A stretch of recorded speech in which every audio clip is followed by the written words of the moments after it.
quelle année? Oui, en l'an 31. Alors vous allez dire, oui, mais Jésus est mort à 33 ans, comment c'était en l'an 31? Il faut savoir qu'il y a un calendrier grégorien de 2 années. En l'an 31 de notre ère, Jésus avait déjà 33 ans. Oui. Ok? Oui, c'est à cette année. Ça, mais nous donnons. Donc, il meurt en l'an 31 parce que ceux qui ont fait le calcul après s'étaient trompés de 2 ans. Donc, c'est pour ça qu'on dit que la Pentecôte a eu lieu en l'an 31, 40 jours après la mort de Jésus. Mais Jésus avait effectivement, lorsqu'on s'est bien renseigné, on a constaté effectivement que Jésus avait bien 33 ans. D'accord? Donc, les choses sont à peu près claires. Donc, à la Pentecôte, comment ce que nous avons, on va regarder, chers amis, je vous invite à suivre attentivement le sanctuaire de l'intérieur. On retourne à l'intérieur. Vous voyez, ça c'est l'intérieur du lieu saint. Jésus n'a pas brûlé les étapes. Il a fait le sacrifice à l'extérieur sur la croix, il a dans la tombe, et il est allé dans le lieu saint, et là, on le voit, on a lu les versets, on le voit à côté du chandelier qui représente quoi? Le Saint-Esprit. Mais le Saint-Esprit ne s'arrête pas là, puisque la Bible nous dit que le chandelier rayonnait et éclairait quoi? Tout le lieu saint. Maintenant, le sacrificateur, nous savons selon ce que la Bible dit, va d'abord au chandelier et ensuite va à l'autel qui est à côté là, qu'on appelle la table, l'autel des pains de proposition. La table. Jésus a-t-il respecté cet ordre? Nous allons voir tout de suite. Et nous Exode 37, versets 10 à 16. Alors, chers amis, pendant que vous lisez ce texte, nous allons lire ce texte. Est-ce que vous voyez comment Dieu est un Dieu d'ordre? Je vous pose une question. Vous comprenez mieux pourquoi toutes ces choses se sont passées dans l'Ancien Testament? De manière à ce que nous puissions comprendre quoi? Le Nouveau Testament. Quand Jésus rentre dans le lieu très saint, qui est le lieu saint au ciel, il va automatiquement ouvrir le chemin pour le ministère du Saint-Esprit. Alors logiquement, on doit s'attendre que la prochaine étape après la Pentecôte doit être quoi? La table des pains de proposition. Que signifient les pains de proposition? Exode chapitre 37, c'est juste pour vous donner, voilà, verset 10 à 16. La fameuse table pour vous montrer qu'elle existe bien. Ouais. Elle existait bien dans le sanctuaire que Moïse a, la copie que Moïse a faite sur terre. Elle existait bien. Exode chapitre 37. 10 à 16. 10 à 16. À 16. Il fit la table de bois d'acacia. Sa longueur était de 2 coudées, sa largeur d'une coudée et sa hauteur d'une coudée et demie. Il la couvrit d'or pur et il fit une bordure d'or tout autour. Il fit à l'entour du rebord de 4 doigts sur lesquels il mit une bordure d'or tout autour. Il fondit pour la table 4 anneaux d'or et il mit les anneaux aux 4 coins qui étaient à ses 4 pieds. Les anneaux étaient près du rebord et recevaient les barres pour porter la table. Il fit les barres de bois d'acacia, il les couvrit d'or et elles servaient à porter la table. Il fit les ustensiles qu'on devait mettre sur la table, ses plats, ses coupes, ses calices et ses tasses pour servir aux libations. Il les fit d'or pur. Ici, on a la description de la table des pains de proposition. Sur cette table, ensuite, Dieu va dire à Moïse, tu vas mettre 12 mains, 2 lots de 6, de pains qui seront parfaits, totalement identiques. Je dis lorsqu'on les regarde, ils sont identiques, et un lieu de 12. Et ça représentait les 12 tribus, un peu par tribu. Il y avait 12 tribus là, donc ça veut dire qu'il devait avoir une cohésion identique, une cohésion, une relation, il n'y a pas de différence entre les pains. Alors, quand on va dans le Nouveau Testament, on se pose la question, à quoi correspondent ces pains? Puisque ce sont des événements, ce pain représente quelque chose qui va se passer après la crucifixion, après la mort et la résurrection, et après la Pentecôte. Est-ce que nous sommes ensemble? Parce que selon le processus, le sacrificateur prenait le sang à l'autel, il faisait l'ablution de son corps, ensuite il allait au chandelier et après au pain de proposition. Donc, ce dont nous parlons doit être un élément qui va arriver après et qui va prendre toute sa forme après quoi? Après la Pentecôte.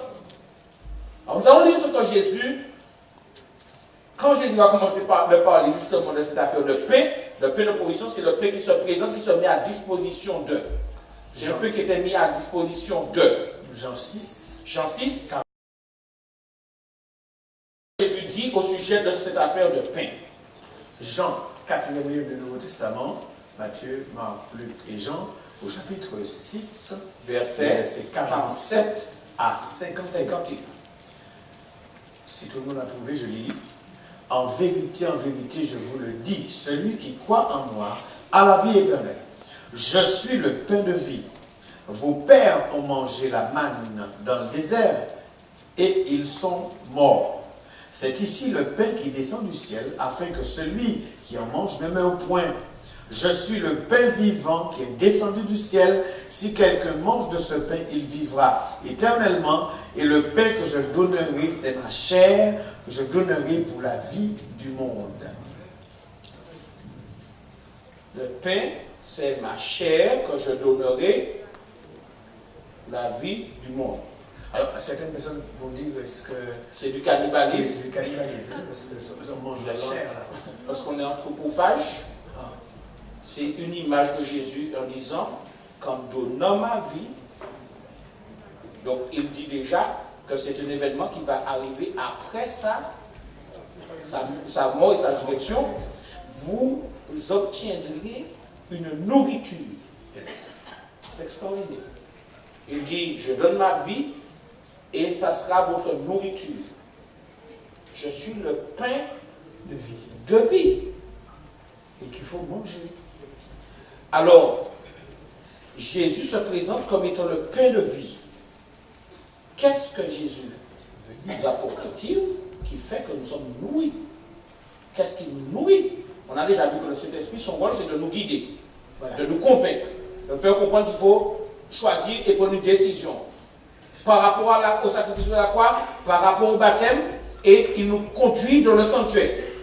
Maintenant, Jésus dit, je suis le pain, après ma mort, ma vie que je donne deviendra une nourriture pour vous. Est-ce que ça veut dire que Jésus a laissé un morceau de son corps pour que nous puissions manger? Non. Nous allons vérifier ce que la Bible, quelle relation y a-t-il entre Jésus, pain de vie? Alors, nous invitons à lire notre texte de Jean 1, chapitre 1. Et ensuite le verset 14. Jean, chapitre 1er, verset 1, 2, 3 et ensuite verset 14. Je lis Jean 1. Au commencement était la parole. Et la parole était avec Dieu. Et la parole était Dieu. Elle était au commencement avec Dieu. Toutes choses ont été faites par elle. Et rien de ce qui a été fait n'a été fait sans elle. Verset 14. Et la parole s'est faite chair. Elle a habité parmi nous, pleine de grâce et de vérité. Et nous avons contemplé sa gloire, une gloire comme la gloire du Fils unique venu du Père. Christ, la parole, devient chair. Et il dit, quand je vous donne ma chair, vous serez nourris. En quoi Jésus il nous nourrit? Par quoi? La seule parole. Voilà. Parce qu'il va révéler, quand le Saint-Esprit va me prendre en compte, et que je vais prendre pour ce qu'il me faut du sacrifice à la croix, qu'il me faut faire l'expérience du baptême, Jésus devient par sa parole une nourriture qui va m'enseigner. Oui, m'enseigner, mais qui va m'aider à faire quoi? Que vous nourrissez. Voilà, à grandir. Peut-on grandir si on se ramène au sanctuaire? Pouvons-nous grandir spirituellement? Pouvons-nous atteindre la maturité spirituelle sans être passé par le sacrifice, la croix, sans être passé par le baptême ou sans la direction du Saint-Esprit. À aucun moment. Vous voyez pourquoi Dieu met le pain où? Dans la partie du lieu saint. Qui est appelé le lieu de la sanctification. Autrement dit aussi, la Bible ne me sert de rien et l'entendre la parole ne me sert à rien du tout, finalement, si ça ne me pousse pas à faire le cheminement pour que je rentre dans le sanctuaire. Est-ce que vous saisissez, chers amis? Je peux rester beaucoup d'années à entendre, mais à comprendre l'évangile, j'entends, j'ai compris, oui, c'est bien, ça belle, la bien, c'est bien, ouais, à manipule moi, mais la Bible me dit que la rencontre avec le Christ qui me nourrit, je la place dans le sanctuaire, ça veut dire que le processus doit être accepter la croix où Jésus a donné sa vie, ça veut dire accepter le sacrifice de Christ, ensuite être baptisé comme lui est mort et ressuscité, accepter la direction pleine du Saint-Esprit dans toute la vérité. C'est pour ça que le chandelier rayonne vers les pains. Autrement dit, la parole, l'Esprit de Dieu ne peut que me conduire dans la vérité. Et dans toute la vérité. Amen. Donc on ne peut pas négliger les Saintes Écritures. Et c'est une œuvre de Christ qui est la parole de Dieu, faite chair, donnée à l'homme qui nous nourrit. Amen. Est-ce ça belle? Oui. Ouais. Les autres sortis ici, il y a des autres théologiens, pas ces théologiens. C'est extraordinaire. Mais chers amis, vous n'avez même pas encore tout entendu. C'est le début, quoi. La parole était comme. Les pains étaient comment? Identique. Ça veut dire qu'il y avait une perfection dedans. Après la mort, avant que Jésus meure, la Bible n'existait pas. Il n'y avait que l'Ancien Testament. Quand Jésus meurt et ressuscite, il n'y a toujours que l'Ancien Testament, donc il n'y a pas encore le Nouveau. Ce n'est qu'à partir de la Pentecôte que les disciples ont commencé à écrire le Nouveau. Vous comprenez pourquoi le pain se trouve à ce moment-là dans le lieu saint. Ce n'est que lorsque Christ est monté dans le sanctuaire céleste que la deuxième partie, rendant complète et parfaite, la parole de Dieu a été écrite. Mais c'est ce que nous sommes en train de vous dire. Mais oui, elle a dit, je ne savais pas, mais nous sommes en train de vous montrer comment Dieu est ordonné et comment le processus est suivi. Quand Jésus meurt sur la croix, il n'y a pas encore la perfection de la parole de Dieu, il n'y a que l'Ancien. Quand il ressuscite, il n'y a que l'Ancien. Et ce n'est qu'après la parole, après la Pentecôte, que vous voulez la preuve? Nous pas parler de preuve là. Oui. Nous allons lire 1 Timothée. Nous allons lire la Bible. 1 Timothée 3. 1 Timothée. 2 Timothée 3. 15 à 17. 15 à 17. 2 Timothée 3, 15 à 17. Et vous comprenez pourquoi Dieu ne pouvait pas mettre les pains de proposition à l'extérieur. Parce que la chair, le physique, la vie de Christ donnée pour nous, qui nous nourrit, la parole qui nous nourrit, n'était pas encore complète. Alors, il y a une autre chose qu'il faudrait comprendre. Quand le Saint-Esprit nous conduit dans toute la vérité, on ne peut pas être dans l'erreur. Allô? Quand le Saint-Esprit nous conduit dans toute la vérité, il n'y a pas d'erreur. C'est-à-dire que le Saint-Esprit va nous éclairer et comprendre les erreurs peut-être qu'on a eues dans le passé et qu'il faudrait corriger. Est-ce que c'est clair? Et c'est le nouveau départ, ça veut dire que jusqu'à une certaine période, Dieu a marché, mais vous voyez, on est en train de combler son retard, parce qu'on est en retard sur le sacrifice, je suis déjà mort. Nous en retard les baptêmes, nous pas baptisés, nous toujours en retard, mais nous pas entrer dans le lieu très saint, dans le lieu saint, ou en retard, mais on va légèrement, Jacques a fait ça. Dans toute la vérité, le Saint-Esprit dans toute la vérité. Ça veut dire que Dieu est de nous rattraper pour nous faire passer à autre chose qui est l'éternité. Vous comprenez ça? Donc il faut comprendre ça. Et là, ça nous permet de comprendre qu'il y a beaucoup de traditions à côté. Aujourd'hui, ce n'est pas la tradition, c'est la parole de Dieu. C'est parce ce qu'on m'a dit. Et c'est ce que j'ai lu, j'ai compris. La Bible, c'est extraordinaire. Et Jésus va dire, je suis le chemin, la vérité. Pourquoi le texte ne dit pas, je suis un chemin, une vérité et une vie? Il dit, je suis le chemin. Pourquoi l'article, il ne prend pas un article indéfini? Pourquoi il ne prend pas un article indéfini? Il n'a pas un article comment? Défini. S'il dit, eh bien, choisissez-moi une personne dans la salle. C'est un article indéfini, mais on vous dit, vous allez choisir madame, elle. Et puis tu mets le nom qui va se tromper. Donc Jésus dit, je suis le chemin, donc pas ni D. Je suis la vérité, pas ni D. Je suis la vie, pas ni D. Donc mes amis, il faudrait qu'aujourd'hui, je me conforme à la parole. C'est pas ça que dit moi, c'est pas ça maman moi enseigne moi, mais c'est ça la Bible dit. Est-ce que vous d'accord avec moi? C'est vrai ou c'est faux? Bon, pas dire mais c'est ça. Non, c'est vrai, c'est doux ça. Mais je dis, le Saint-Esprit a conduit au côté. Donc, tout la vérité. Donc, les erreurs que tu as commises dans le passé, tu ne peux plus. Amen. Est-ce clair? Nous ne pouvons pas critiquer personne, mais nous devons dire ça qui?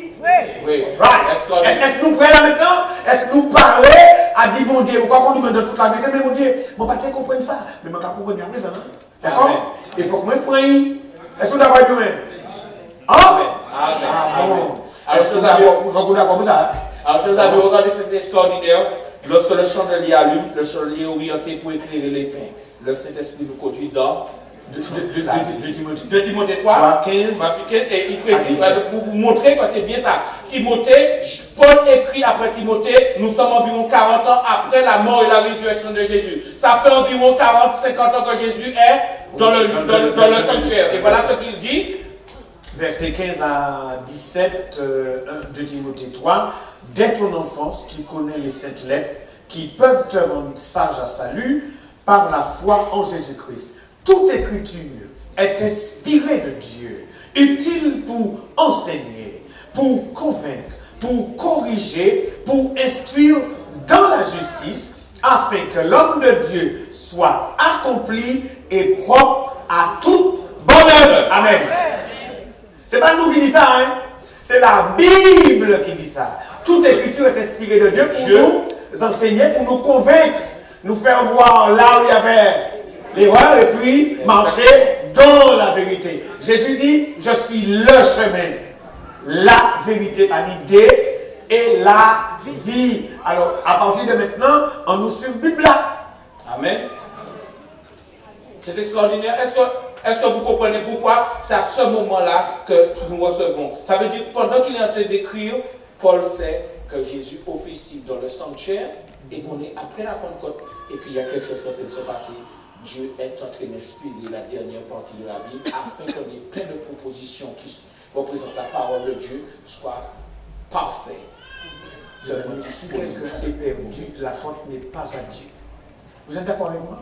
Si un monde perdu, il faut que la patte à bon Dieu. Bon Dieu a fait tout. Il a venu dire, Dieu devient mendiant. Je viens à la porte, mais je frappe. Mon Dieu a frappé caillou. Mon Dieu, il a bon matin, milieu chaque a frappé. Tu veux ouvrir la porte, s'il te plaît? Je voudrais entrer. Dieu fait ça, mais attends, tu n'entends pas. Jusqu'à ce que jour, tu ouvres la porte. Dieu se fait mendiant. C'est possible. Alors nous pouvons lire un autre texte qui précise, hein, c'est Pierre qui décrit, juste 2 Pierre 1 verset 21. 2 Pierre, c'est ça, juste un élément qui va ajouter à notre réflexion. 2 Pierre 1 verset 21. Si je ne me trompe. Et je lis 20 et 21. Oui, 2 Pierre 1 verset 20 et 21. Sachant tout d'abord qu'aucune prophétie de l'Écriture ne peut être un objet d'interprétation particulière, car c'est poussé par le Saint-Esprit que des hommes ont parlé de la part de Dieu. Le Saint-Esprit. Laissez-moi finir. Le Saint-Esprit. Il est où? Dans le sanctuaire.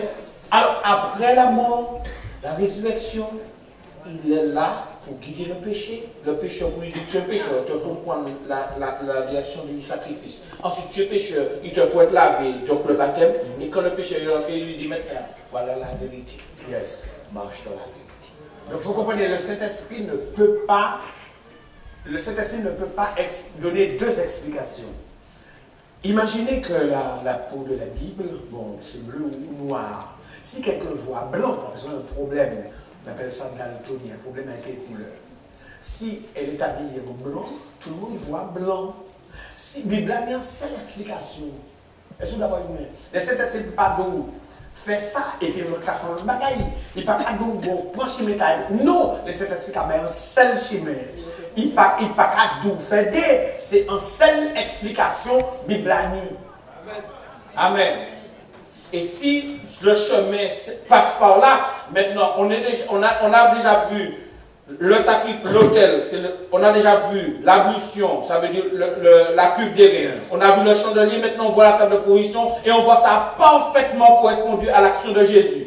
Jésus ne fait pas un devant l'autre. Jésus est ordonné et nous devons être ordonnés dans notre démarche avec le Seigneur. D'ailleurs, lorsque nous lisons Matthieu chapitre 4, verset 4, il n'y a pas de photo. Lorsque Satan a débarqué auprès de Jésus, il a débarqué auprès de Jésus, il dit Jésus, fais un miracle là pour montrer que c'est mon Dieu. Matthieu 4, verset 4. Je lis. Jésus, alors je lis verset 1 à 4. Alors, Jésus fut emmené par l'Esprit dans le désert pour être tenté par le diable. Après avoir jeûné 40 jours et 40 nuits, il eut faim. Le tentateur s'étant approché lui dit, si tu es fils de Dieu, ordonne que ces pierres deviennent des pains. Jésus répondit, il est écrit, l'homme ne vivra pas seulement de pain, mais de toute parole qui sort de la bouche de Dieu. Amen. Il est écrit. Il est écrit. Et c'est la bouche de Dieu. Et on vient de voir que c'est le Saint-Esprit qui a parlé, qui a poussé des personnes à parler à la place de Dieu. Donc lorsque nous allons dans le sanctuaire, chers amis, nous ne pouvons soustraire la réalité du sanctuaire à notre salut éternel. Nous ne pouvons pas accepter un évangile de surface. Non. Nous ne pouvons pas dire, depuis mon Dieu même, mais tout cet investissement, Jésus le fait un après l'autre, de manière ordonnée, de manière coordonnée, pour nous remettre en phase avec l'éternité. Qu'est-ce qu'il nous faut faire? Il faut suivre le chemin. C'est pour ça que, chers amis, la décision, par exemple, d'être baptisé, n'attendez pas que quelqu'un vous dise, sois baptisé. Vous devez vous-même prendre conscience que c'est le chemin que Dieu a placé. Vous allez me dire, oui, mais il y a autre moyen, mais tout autre moyen vient des hommes. La seule méthode, c'est Christ. Et si le chemin est juste, si Jésus l'a suivi, si tu es bon à Jésus, il y a des bons à moi aussi. Voilà. Je ne sais pas quoi que nous casser château ça.